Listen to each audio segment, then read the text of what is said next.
Hi everyone welcome back to my mini blog आजिर blog रे actually मुझे मंदिर जाऊँगी तो मु मंदिर जाऊँगी कौटी जाऊँगी कौन वीडियो रे रुहतु आपण मैंने जापर सो लेट्स गो।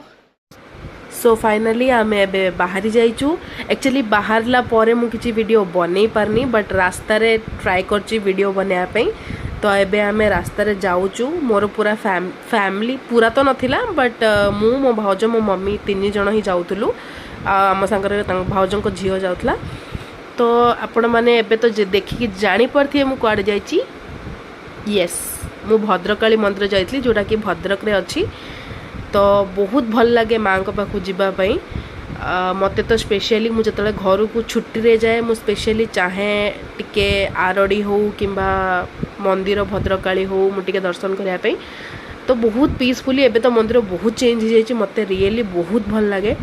तो मंदिर रे पहुँचला परे बहुत फांका थिला तो सेथिपाई दर्शन भी बहुत भल रहेला। मत लिटराली दर्शन कला परे बहुत शांति फील हुए मुझे मो कौन से मंदिर को जाए मत बहुत तो ये होचनी माँ। तो माँ को देखला परे सबू दुख जमती गायब हो जाए किसी दुख आ तो मो जीवन रे नाही।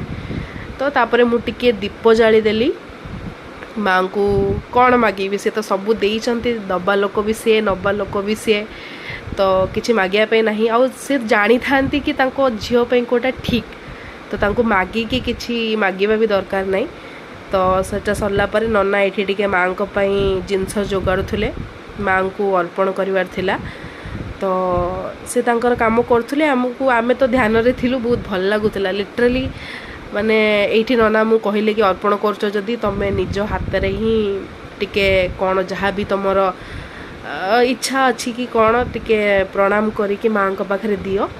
तो आमे सेटा करूथुलु तापरे नना नै कि सेटा माँ को पाखरे रखी देले बहुत ही शांति लगुला लिटरली बहुत शांति। तो मंदिर पाखरे एमती पूरा देखंतु व्यू केते सुंदर होईची। तापरे मंदिर चारि पाखरे टिके आमे बुलिलु सेठी नवग्रह अछंती तो सेठी टिके तांको दर्शन कलु तांको टिके पूजा करलु। तो तापरे एटा होची शिव मंदिर तो शिव भगवान को मु बहुत माने। तो से मोर कौन कहबी से मोर बाबा। आजिर वीडियो एतिकी थिला जदि भल लागिला तो लाइक शेयर एंड सब्सक्राइब।